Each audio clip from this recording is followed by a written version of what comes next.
Hey y'all, welcome to today's lesson on political theory. Today we're going to be talking about Inside the Mind of St. Thomas Aquinas. To truly understand St. Thomas Aquinas, we must begin by talking about his first concept, why it is necessary for men who live together to be subject to diligent rule by someone. Now, St. Thomas Aquinas has multiple viewpoints on why men must be subject to diligent rule by another. Why all men must be subject to diligent rule, we must understand St. Thomas Aquinas' way of thinking. And I quote from page 5, "In all cases where things are directed towards some end, but it is possible to proceed in more than one way, it is necessary for there to be some guiding principle so that the due end may be properly achieved."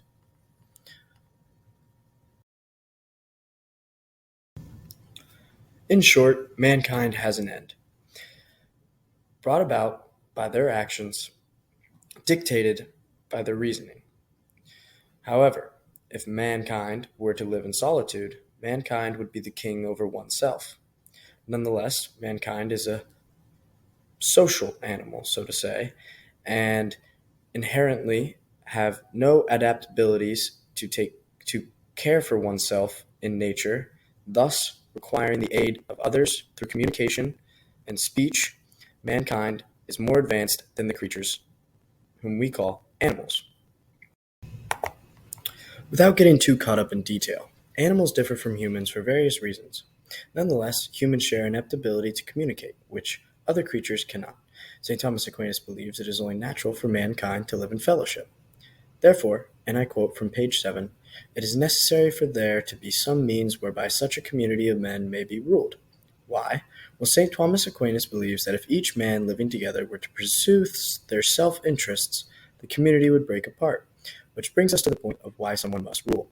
Aside from individual interests, in order to keep the community together, St. Thomas Aquinas believes there should be something which promotes the common good of the group, in this particular case, a government to rule over their subjects.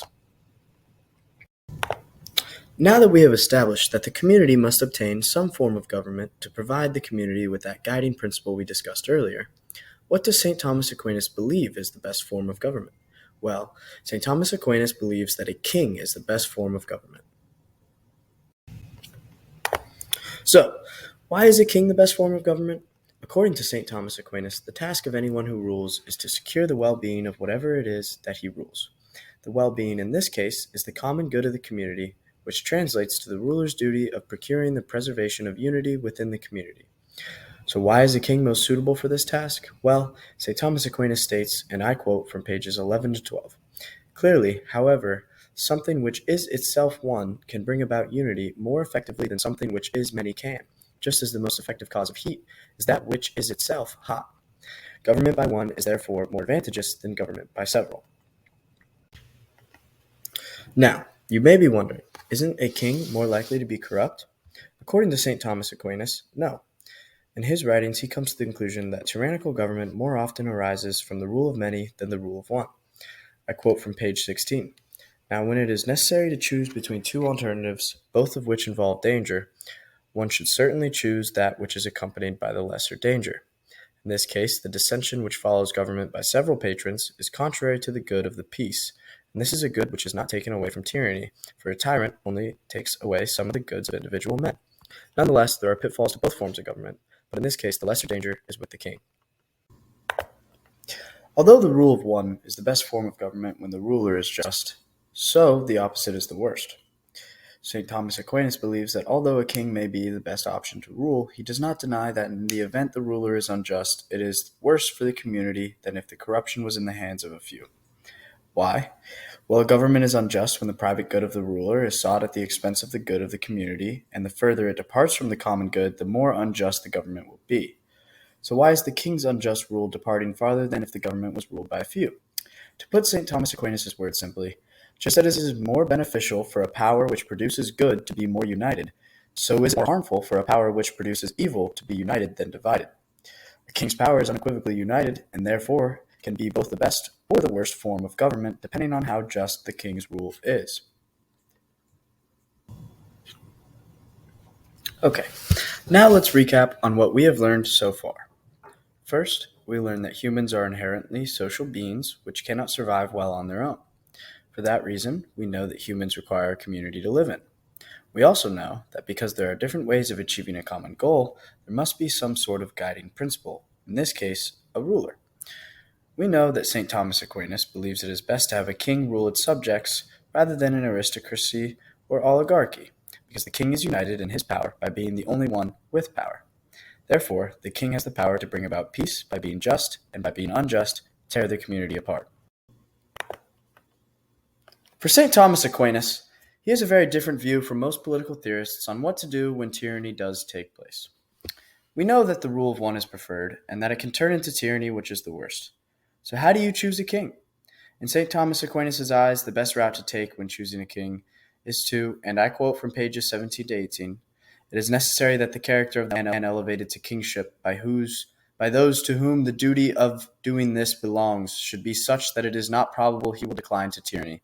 Next, once the king has been appointed, the government of the kingdom should be so arranged as to remove from the king the opportunity of becoming a tyrant, and, at the same time, his power should be restricted so that he will not easily be able to fall into tyranny.